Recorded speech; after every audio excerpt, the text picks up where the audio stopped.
Très bien, écoutez, bienvenue à ce webinaire sur le séquençage, bienvenue à tous. Je suis Jean-Yves Thébaudin, directeur d'Actes Food Bretagne, l'Alliance des centres techniques des filières agricoles, aquacoles et agroalimentaires. Donc je suis ravi de vous accueillir pour participer à ce premier webinaire sur le séquençage et la caractérisation génétique des micro-organismes et des organismes dans les filières agri, aqua et agroalimentaires. Donc vous êtes très nombreux. Déjà le nombre de participants à ce webinaire témoigne de l'intérêt que suscitent ces techniques de séquençage et de leurs applications dans nos filières. Avant de démarrer, je vais vous donner quelques mots sur Actes Food Bretagne, qui regroupe les compétences, les outils, les équipements des 5 centres techniques, Vegenov, Inose, Adria, Seva et Idemer. Donc Actes Food unit les efforts, les compétences, les outils pour structurer l'accompagnement technologique des entreprises dans le contexte de la transition alimentaire et contribue à développer les synergies et accroître la capacité collective des centres à apporter des solutions aux besoins d'innovation des entreprises à travers des prestations de recherche, de développement, d'innovation, de transfert industriel, d'analyse, de formation et également d'audit. Voilà. L'organisation de ce webinaire fait suite à une enquête que nous avons menée auprès d'entreprises de nos filières. Cette enquête a montré un réel besoin d'information et également d'explications sur ce que peuvent apporter ces techniques de séquençage. Ces webinaires est aussi le résultat d'un travail collectif mené par nos experts des centres techniques.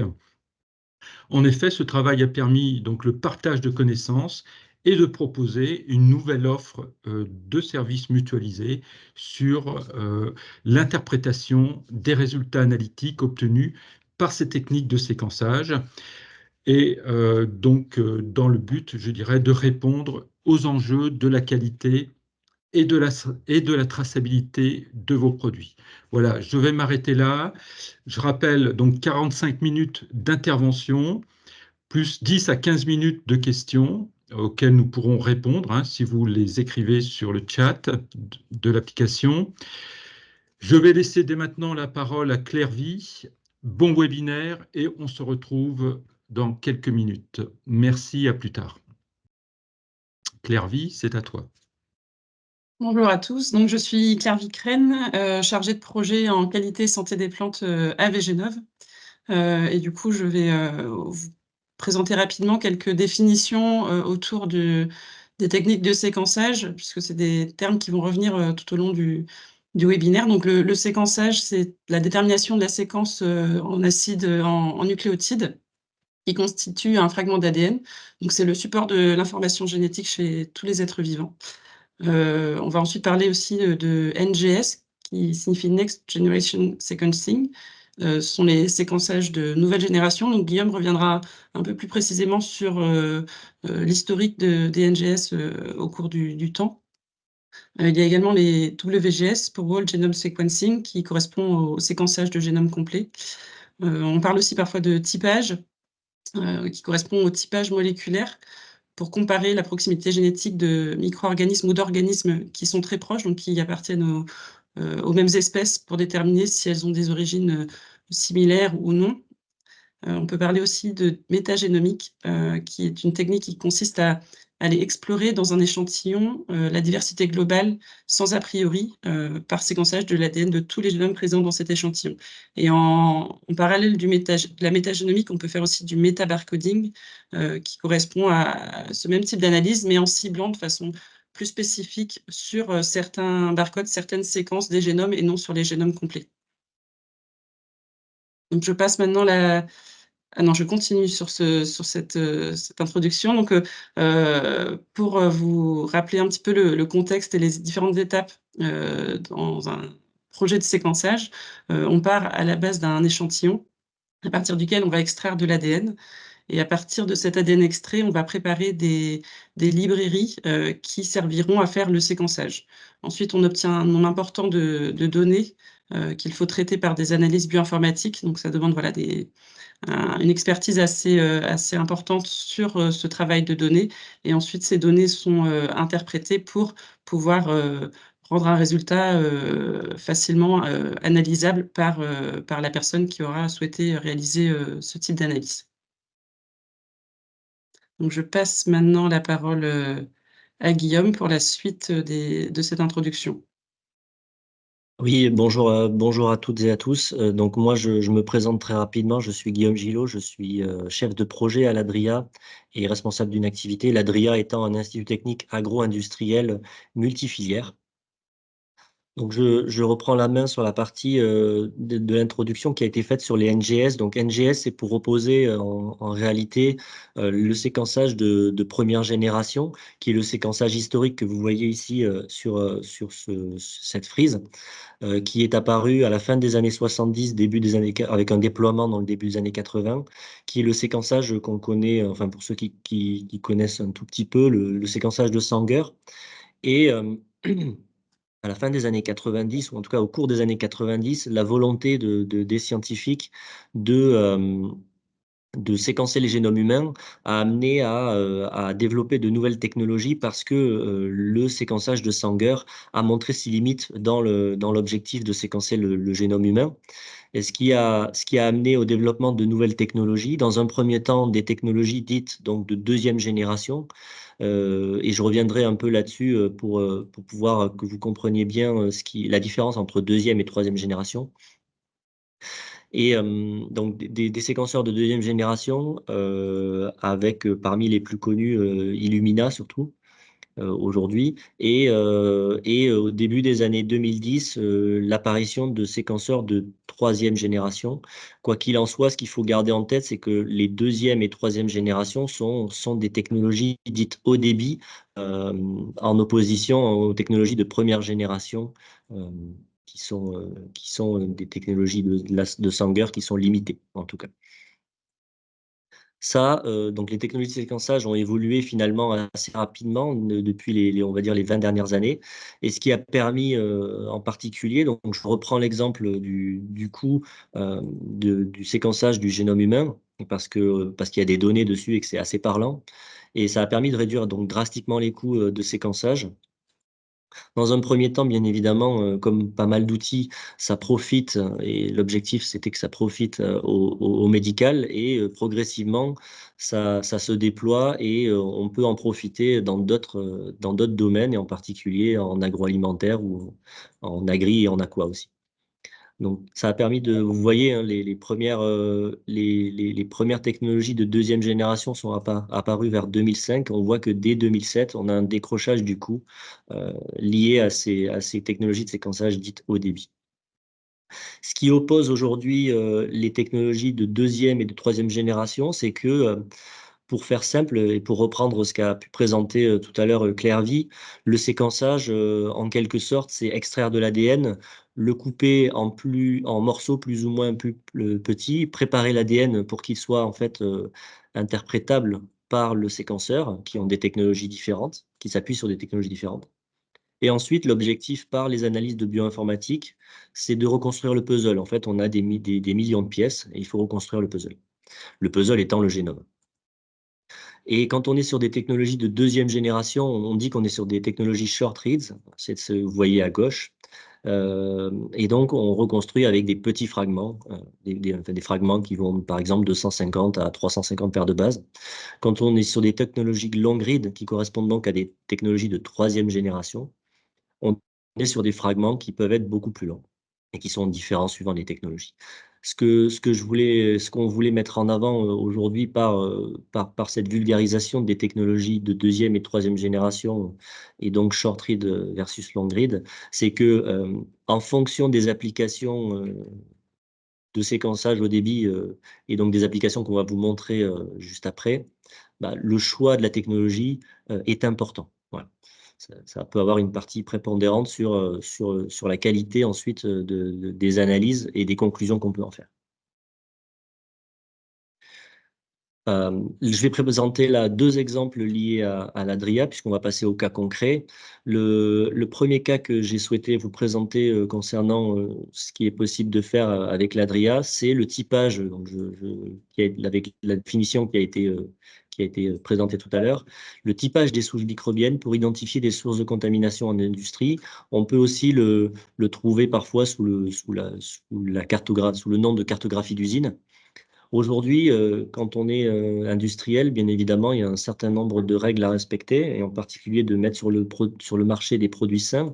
Donc, il y a un certain nombre d'analyses qui sont faites. Et je prends l'exemple, par exemple, de Listeria monocytogenes. On peut être amené à faire enfin, les industriels sont amenés à faire des analyses de ce micro-organisme-là à différents endroits, hein, bien évidemment dans les produits finis, dans les matières premières, les outils de production, l'environnement de production qui est au contact ou non du produit, et également des contrôles sur le personnel.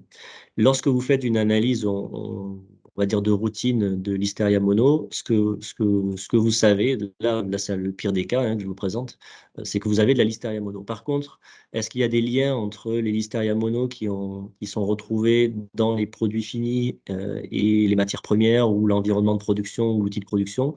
Vous n'avez pas de vue à ce stade-là quand vous faites des analyses juste de détection de Listeria mono. Ce que permet de faire le typage, et en particulier, donc l'apport du séquençage permet de faire du séquençage de génome complet. Ça permet de comparer les souches entre elles et ainsi de pouvoir faire des liens entre les souches. Et ça permet ensuite de mettre en place des actions, par exemple, comme type d'action, de rationaliser les étapes, enfin les actions de nettoyage et désinfection. Ça peut être de renforcer des contrôles sur des matières premières qui peuvent amener, par exemple, à revoir le cahier des charges, à réévaluer le cahier des charges avec le fournisseur. Ça permet aussi, si c'est lié au personnel, de former le personnel ou de resensibiliser le personnel sur certaines pratiques. Et c'est vraiment des actions qui peuvent être ciblées, Ça, c'est un exemple donc qu'on a mené avec un industriel. Il avait une problématique de contamination. On a fait une comparaison génomique de 12 souches de Listeria mono en whole genome sequencing, donc en séquençage de génome complet. Et ça a permis de mettre en évidence qu'on avait deux groupes qu'on appelle des clusters au sein de cette usine. 3 souches se retrouvant à droite en bleuté et les 9 autres se retrouvant à gauche ici. Et ça a permis de mettre en évidence donc 2 sources de contamination différentes avec 2 origines très différentes. Et dans ce cas précis, ça a permis à la fois de réaliser des actions de nettoyage et désinfection ciblées sur un atelier et également de revoir le cahier des charges et de renforcer donc les contrôles sur les matières premières. Ça, c'était pour un exemple de typage, mais avec le séquençage avec le séquençage en général, on peut aussi faire d'autres approches. Et là, c'est l'exemple d'un projet collaboratif qui avait pour objectif d'évaluer l'impact du mode d'élevage sur la qualité microbiologique des œufs. On a utilisé ici une approche dite de métabarcoding. Donc, le métabarcoding, c'est une branche de la métagénomique, mais au lieu de s'intéresser à tout le génome, on s'intéresse à une partie qui est un barcode universel. En l'occurrence, ici, c'était le 16S, donc qui est le barcode universel pour les bactéries. Et ce travail-là, qui a duré près de 2 ans, a permis de mettre en évidence que le mode d'élevage en cage se distinguait des 2 autres modes d'élevage par la nature en fait, des micro-organismes présents. Vous le voyez là sur l'analyse en composante principale qui est faite. Les nuages de points liés donc, aux prélèvements qui ont été faits sur des œufs à élevage cage se distinguent des 2 types d'élevage, des 2 autres types d'élevage que sont le plein air et le sol. Voilà, une autre approche du séquençage au débit pour décrire la diversité microbienne, là en particulier à la surface des œufs. Et je vais maintenant laisser la parole à Erwan Pelletier pour des exemples concrets chez Inoz. Merci Guillaume. On ne va pas aller très très loin de l'œuf. Donc, je suis Erwan Pelletier, chargé de mission santé, production animale et numérique chez Inos. Inos qui est le centre technique en santé et production animale basé à Ploufragan à côté de Saint-Brieuc. Et on s'intéresse plus globalement à tout ce qui est question d'élevage animaux, donc des animaux de rente. Ça touche à peu près toutes les filières porcines, avicoles, bovines, aquacoles que l'on peut trouver en Bretagne et un peu partout en France. Et au travers des missions que nous sommes amenés à réaliser, nous proposons de réaliser des essais en élevage commerciaux pour tester des nouvelles formulations d'aliments notamment.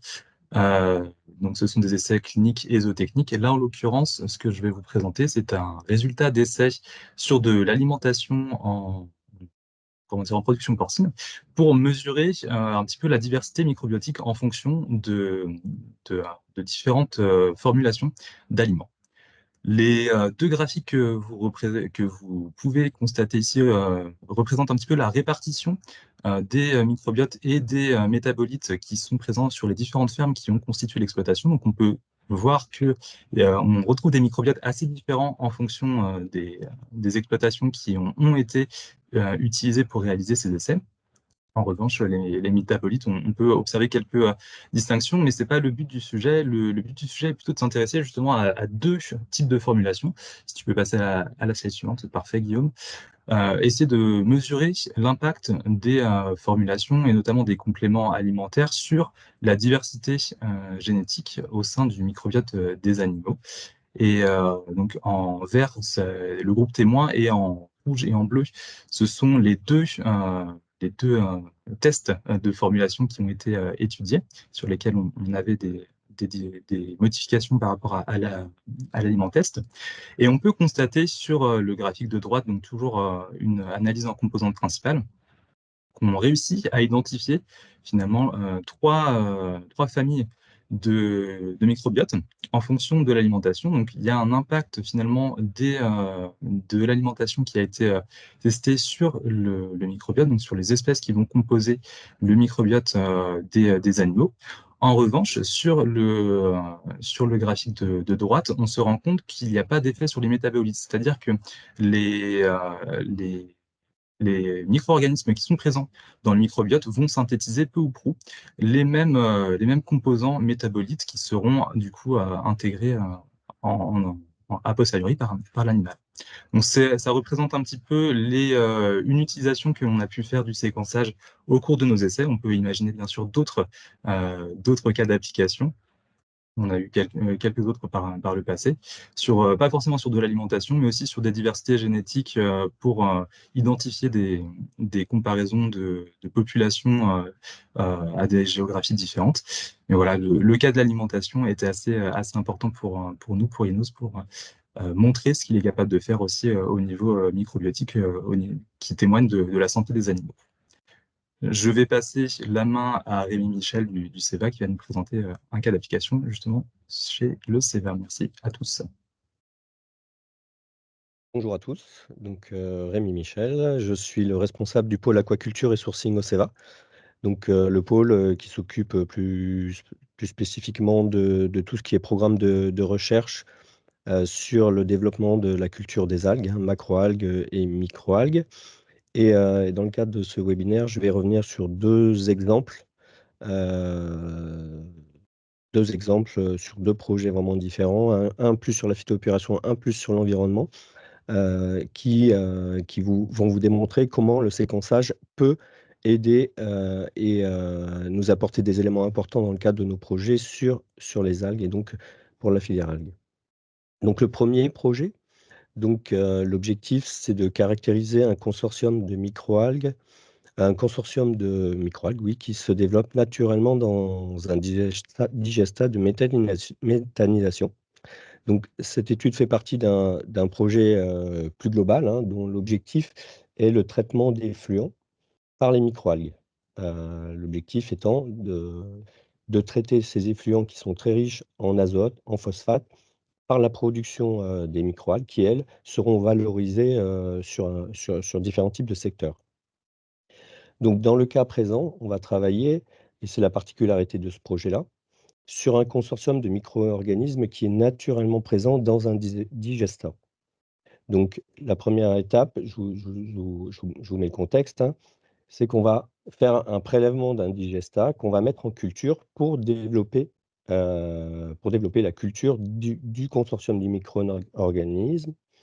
Et on va, au cours du temps, en fonction de la montée en échelle, faire des prélèvements pour étudier la composition des micro-organismes qui sont présents et comment cette composition du consortium évolue en fonction du temps et en fonction de la température.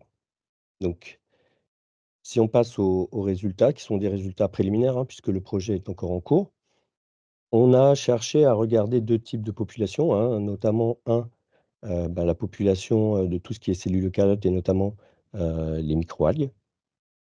Donc, en fonction de la période de l'année, donc hiver qui correspond au lancement de la culture, le printemps et l'été.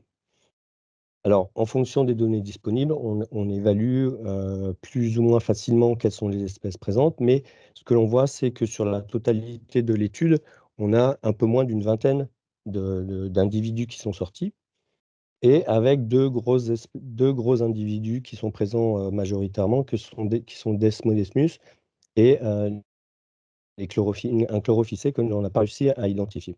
En fonction du temps, on voit qu'on a une évolution avec les chlorophycés qui, au printemps, prennent le dessus. Et surtout, on voit qu'en été, en fait, on a tout un tas de populations qui augmentent et qui font que le consortium évolue beaucoup par rapport au consortium de départ. Ce qui veut dire qu'en fonction du temps et du développement de la culture, on va avoir une variation des micro-organismes eucaryotes qui sont présents dans notre effluent et dans notre culture. Si on regarde au niveau des prokaryotes, alors notre objectif à nous était surtout d'identifier s'il y avait présence de cyanobactéries, hein, mais pas forcément. Donc on a été surpris en hiver de ne sortir aucune espèce.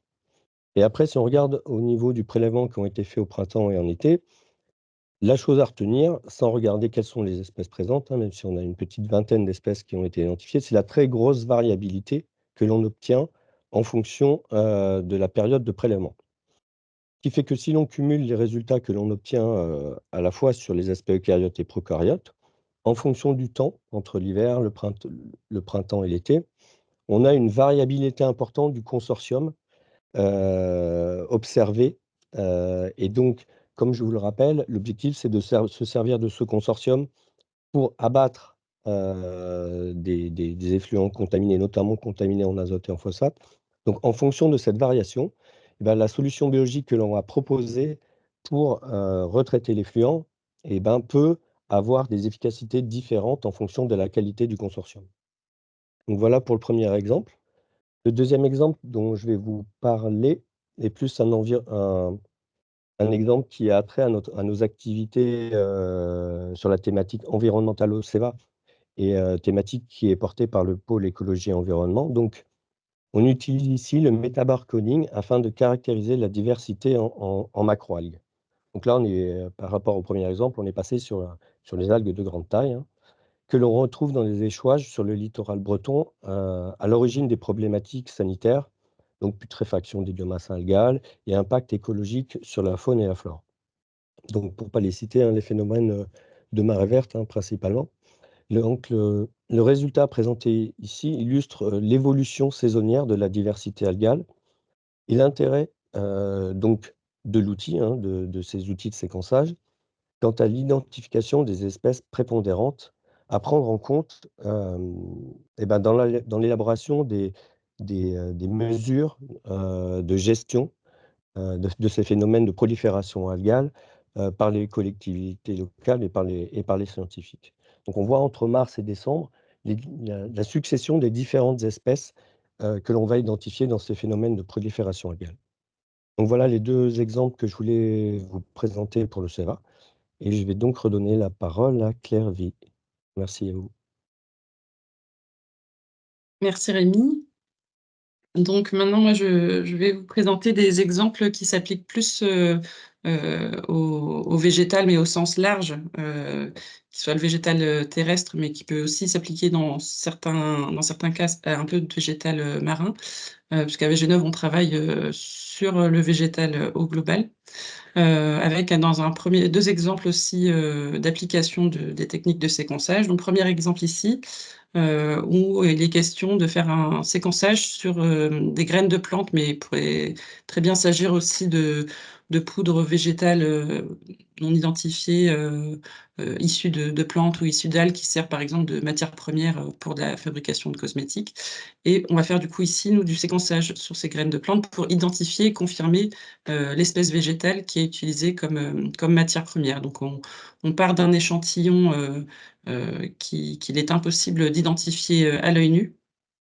Et ensuite, on va réaliser une analyse par barcoding, c'est-à-dire qu'on va aller amplifier un gène qui a un intérêt taxonomique et qui est aussi largement représenté dans les banques de données, enfin que cette famille de gènes est largement représentée dans les banques de données pour qu'on puisse comparer nos données de séquençage. Donc, il peut s'agir de gènes 18S, 16S, ITS, RBCL, enfin il y en a, voilà, différents types, et en fonction des espèces qu'on présuppose ou des genres ou des familles, il y a certains gènes qui seront plus ou moins intéressants à aller analyser. Donc ici, pour cet échantillon de graines, on a analysé le gène RBCL, ce qui nous a permis voilà, de faire une analyse par BLAST et par analyse phylogénétique, et de reconstituer la position de l'échantillon en fonction d'espèces proches. Il s'agissait ici du coup de graines de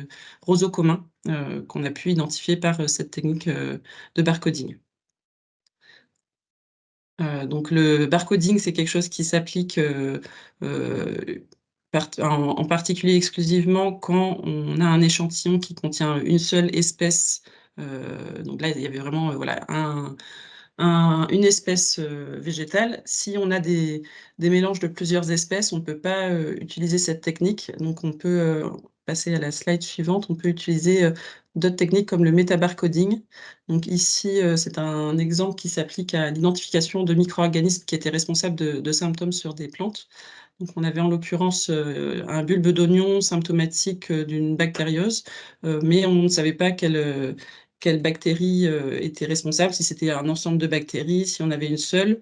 On aurait pu faire voilà, des isolements et des identifications par barcoding sur les différentes bactéries qui auraient été cultivées, mais on a privilégié de faire une approche métabarcoding pour être plus globale et identifier l'ensemble des bactéries présentes. Donc on a ciblé le barcode 16S en l'occurrence, et ensuite, je peux passer à la slide suivante. On a obtenu comme résultat qu'il s'agissait de Rhanella, qui était la seule bactérie pathogène présente dans les résultats de l'analyse et qui était responsable des symptômes. Donc c'était pas forcément la bactérie principale dans les symptômes d'oignon, donc c'était pas celle qu'on aurait essayé de chercher si on avait fait par exemple des techniques comme de la qPCR ciblée sur certains pathogènes connus.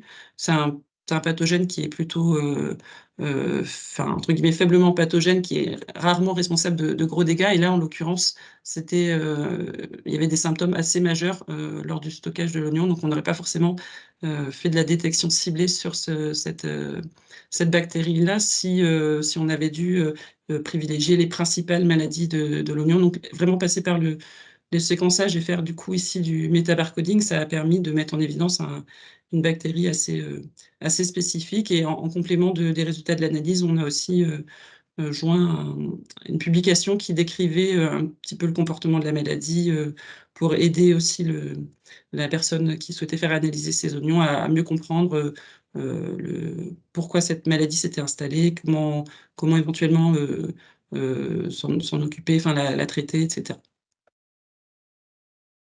Donc on peut passer à la slide suivante. Donc on a fini voilà, pour nos exemples nos exemples de cas concrets entre les différents centres techniques. Et là, je vais rapidement vous présenter une slide qui fait une petite synthèse de ce qu'on peut faire entre les centres de l'Alliance Act Food en termes de séquençage. Donc en fait, on a on a préparé une fiche qui est disponible au format PDF A4 classique, où on décrit les différentes expertises qu'on peut mettre en place, les différents types de projets, enfin quelques exemples de types de projets sur lesquels on peut travailler, qui vont un peu au-delà de ce qu'on a présenté aujourd'hui. Donc cette fiche a été préparée par les différents centres. Elle sera communiquée aussi à l'issue du webinaire lorsqu'on vous enverra le lien du replay. Et dans cette fiche, voilà, on décrit les différentes étapes sur lesquelles on peut intervenir. Il y a également les contacts des personnes en fonction des typologies de projets sur lesquels vous seriez amené à vouloir travailler. Donc voilà, ça sera un peu la synthèse de ce webinaire en format PDF. Voilà, je redonne la parole maintenant à Jean-Yves pour la conclusion de ce webinaire. Voilà, j'espère que nous avons pu enrichir en fait vos connaissances sur les techniques de séquençage et leurs applications, et que ça peut vous donner des perspectives, des pistes pour appliquer ces techniques, pour mieux maîtriser les produits, la qualité des produits, leur traçabilité,